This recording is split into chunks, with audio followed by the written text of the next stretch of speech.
Another tips for San Francisco. So there will be food truck for lunch, like I kind of mentioned to you guys already. I'm expecting down the Rayquaza Road, and you can see there's restaurants around the area already. But what happened is like most of you, like me, like my husband last year, we start off our day extremely early. The reason why we did that is because this trip is all around Pokemon Worlds for us. So we booked last year. We booked Residence Inn because they have breakfast downstairs. Because it's like same thing for Disney family. They Residence Inn has their own kitchen, so you can cook there. There's a fridge, kind of, and also there is like a breakfast buffet thing downstairs. It's included in the room fee, so it's kind of like included. So we kind of seize the opportunity to have a huge spread of food. But San Francisco, like I was kind of surprised, to be honest, downtown, but it kind of makes sense. It's not New York, I guess. I'm just gonna put it this way: things open late-ish and close early-ish.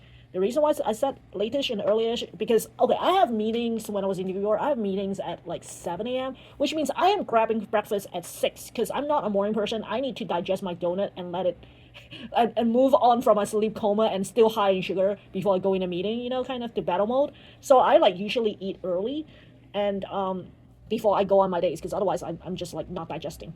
And then same thing for late night because like I work like 8 p.m. minimum and sometimes like if there's after parties at work, kind of, then it'd be later. It'll be like 2 a.m. basically. And then you wake up the next morning 6. So like you can do that when you're young, by the way. But like we are older now, so we want something like. And I looked online. A lot of the places don't open until 7 earliest or 7:30 earliest nearby area because probably people don't go in until 8 because most people working from home these days potentially. Maybe that's why they don't open that early. I didn't really find much places open at 6, which is what my husband like request me to look for him. So I was like, just eat at a hotel because the hotel usually might have something around 6:30. And then the dinner places all closes around 8 or 9. So it's like just DoorDash from far away because most of the places basically close unless it's like not nearby area, like some yeah, not walking distance. You basically take an Uber, then you might as well DoorDash or something, kind of. So that's what I told him, and I was like, it's not safe to go at night, even though I don't care. You guys like, I mean, my friend has a kid that she's bringing too, so I don't want them to like wander around in the wrong area because I'm pretty sure both of the guys didn't look at the map. Even though I kind of like complained 10,000 times, and my friend, she's not gonna bring her kid out, so she's probably waiting in the hotel anyway, like at nighttime, kind of.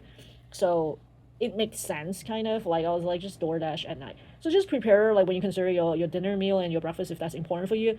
Do check with your hotel. You might be able. So like say for example, if you just go in and drop by to pay for the breakfast, it might cost $40 a person, for example. Yeah, 40, because you're in San Francisco, right?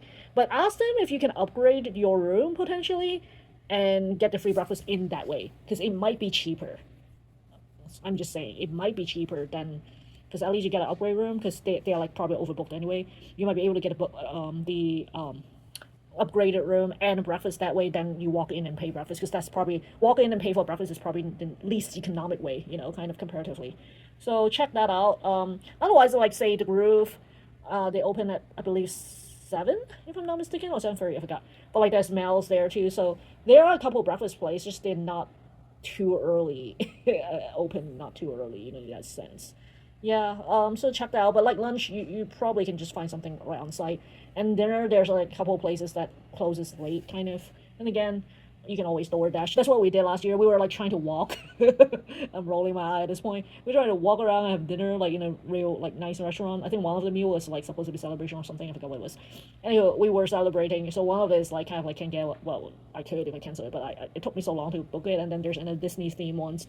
If I knew I would be that tired, I'd probably DoorDash every single meal because usually with all the walkings in the convention center, because you're like moving a lot, your feet will be tired. Trust me. I peaked my steps of the month from just the 3 days walking in the convention that way.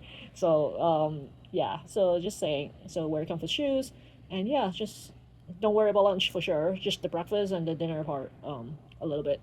Like try to do I guess like early dinner I was into adventure, like I said. Watch my last video, what I meant by adventure. Anyway, until next time, have a good one, guys. Bye!